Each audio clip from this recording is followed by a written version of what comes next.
పిల్లలకి స్కూల్ పాఠశాల అయితే పేరెంట్స్కి స్కూల్ పేరెంట్స్శాల.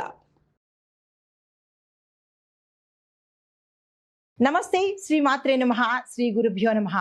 సుమన్ టీవీ ప్రేక్షకులకు స్వాగతం, సుస్వాగతం. నేను మీ Raghupriya, astrologist, psychologist, life coach, motivational speaker. ఈరోజు మనము జూలై నెల మాస ఫలితాలను తెలుసుకుందాము. ఇందులో భాగంగా ఈ మాసాన్ని మనము ఆషాఢ మాసం అంటాము. ఆషాఢ మాసము అంటే చంద్రుడు ఉత్తరాషాఢ పూర్వాషాఢ నక్షత్రంలో, అంటే చంద్రమానం ప్రకారము చంద్రుడు సంచరించే నక్షత్రాన్ని బట్టి ఆ మాసానికి ఆ పేరు వస్తుంది. ఇప్పుడు చంద్రుడు ఉత్తరాషాఢ నక్షత్రంలో సంచారం చేస్తుండగా ఈ మాసానికి ఆషాఢ మాసం అని పేరు వచ్చింది. అయితే ఆషాఢ మాసాన్ని అందరూ దేనికి పనికిరాదు, ఆషాఢ మాసంలో మనం ఏ పనులు చేసుకోకూడదు అనే భావన అయితే ఉంది. అయితే ఈ మాసంలో మనము పూజలు వ్రతాలు చేసుకోవచ్చు, కానీ గృహప్రవేశాలు, ఉపనయనాలు, నామకరణాలు లాంటి శుభకార్యాలనైతే మనము చెయ్యము.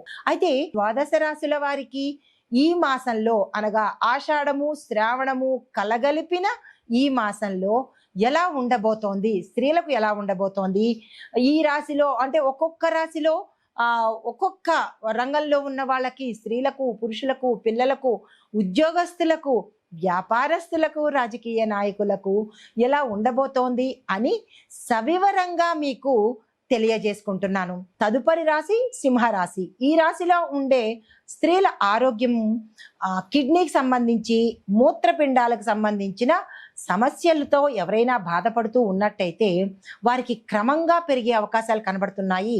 వెంటనే డాక్టర్ పర్యవేక్షణకు వెళ్ళండి, నెగ్లెక్ట్ చేసే ప్రయత్నం చేసుకోకండి. తర్వాత గర్భ సంబంధిత సమస్యలు కానీ లేదా అటువంటి ఇబ్బందులు ఏవైనా గతంలో ఉండడం కానీ లేదా ఇప్పుడు వచ్చే సూచనలు కానీ కనబడుతుంటే తప్పనిసరిగా వైద్య పరీక్షల కోసము వెళ్ళే ప్రయత్నం చేసుకోండి.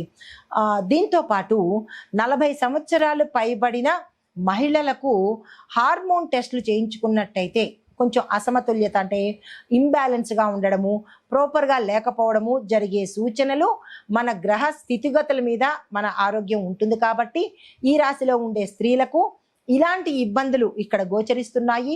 అలాంటి ఇబ్బందులు ఏ స్త్రీ అయినా పడుతూ ఉంటే తప్పనిసరిగా డాక్టర్ దగ్గరికి వెళ్ళండి. అయితే చిన్న చిన్న రెమెడీసు, పొద్దుతిరుగుడు గింజలతో చేసినటువంటి టీని కనుక సేవించినట్టయితే కొంత ఉపశమనం కలిగే అవకాశము. దీంతో పాటుగా చింతపండు నీరును తరచూ తీసుకోవడం వల్ల, చింతపండులో ఉప్పు కానీ లేదా పంచదార కానీ బెల్లం కానీ కలిపి ఆ నీరుని కనుక తీసుకున్నట్టయితే వాంతులు తగ్గడము లేదా తల తిరుగుతున్నట్టు ఉండడము, ఇవన్నీ సాంప్రదాయక చిట్కాలే తప్ప ఇది నాటు వైద్యం కాదు. మన ఇంట్లో మన అమ్మమ్మలు, నాయనమ్మలు చెప్పిన చిట్కాలే ఇవన్నీ. కాబట్టి దీని గురించి భయపడాల్సిన పని లేదు. అయితే ధ్యాన సమయంలో మంత్రాన్ని, ఏదైనా ఒక మంత్రాన్ని తీసుకుని ఒక 5 నిమిషాలు లేదా అర నిమిషమో లేదా 2.5 నిమిషాలు మీ శక్తి కొద్దీ కనుక కొంత సమయంలో ధ్యానంలో కూర్చున్నట్టయితే కనుక హార్మోన్ బ్యాలెన్స్ అయ్యే అవకాశం కనబడుతోంది. ఈ ప్రయత్నాలు చేసుకున్నట్టయితే స్త్రీల యొక్క ఆరోగ్యం మరింత మంచిగా ఉండే అవకాశం ఉంది. తర్వాత విద్యార్థులకు చూసుకున్నట్టయితే ఎంట్రన్స్ పరీక్షలు, వృత్తిపరమైన టెస్టులకు ఈ సమయము అనుకూలము. కాబట్టి ఏ విద్యార్థులైనా ఎంట్రన్స్ ఎగ్జామ్స్ రాయాలన్నా లేదా మీరు మెడిసిన్, లా, ఇంజనీరింగ్, డెంటల్ ఇలాగేదైనా వృత్తిపరమైన పరీక్షలు రాయాలనుకున్నా దానికి ఈ సమయము చాలా చక్కగా ఉండబోతోంది. ఆ ప్రయత్నం చేసుకోండి. మ్యూజిక్, డాన్స్ ఇలాంటి కళలలో, ఇలాంటి విద్యలో ఎవరైనా ఉంటే కనుక వారికి గ్రోత్ కనబడే అవకాశం కనబడుతోంది. విపరీతమైన అవకాశాలు కూడా మీకు వచ్చే దిశ కనబడుతోంది. అలాంటి స్టూడెంట్స్ ఉంటే కనుక దానికి సంబంధించిన ప్రయత్నాలు కానీ లేదా ప్రణాళికలు కానీ, మీ పెద్దవాళ్ళ సహాయ సహకారాలు కానీ తీసుకునే ప్రయత్నం చేసుకోండి. తర్వాత ఉద్యోగస్తులకు తీసుకున్నట్టయితే కనుక అధికారంలో ఉన్న ఉద్యోగులకు, అంటే హై క్యాడర్లో ఉన్న ఉద్యోగస్తులకు బాధ్యతలు పెరిగే అవకాశంతో పాటుగా మహిళా అధికారులకు, అంటే లేడీస్ ఎవరైతే క్యాడర్లో, హై ఎండ్ క్యాడర్లో ఉన్నారో, మేనేజరు, హై ఎండ్ మేనేజర్స్, ఇలా పెద్ద కీలకమైన పోస్టులో ఉండే లేడీస్కి కూడా కొత్త శాఖలు ఇచ్చే అవకాశము, అంటే బ్రాంచ్ నుంచి వేరే బ్రాంచ్కి మార్చే అవకాశాలు కనబడుతున్నాయి. వ్యాపారస్తులకు చూసుకున్నట్టయితే కనుక బిజినెస్ ప్రమోషన్స్, ఆన్లైన్ వ్యాపారాలు అభివృద్ధిలోకి వచ్చే అవకాశం కనబడుతోంది.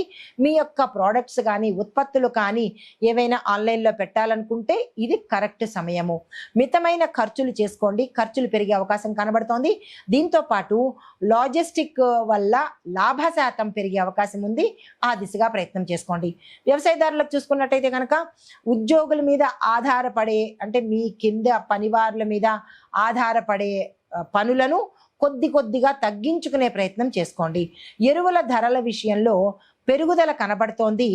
దానికి ఆందోళన చెందకుండా ఎక్కడ ఖర్చు తగ్గించుకోవాలి, ఏది అవసరము అనేది బ్యాలెన్స్ చేసుకుంటూ పెట్టవలసి వస్తే కనుక ఎరువులు అవసరము అని అనుకుంటే ధర పెట్టైనా మంచి ఎరువులు తీసుకునే ప్రయత్నం చేసుకోండి.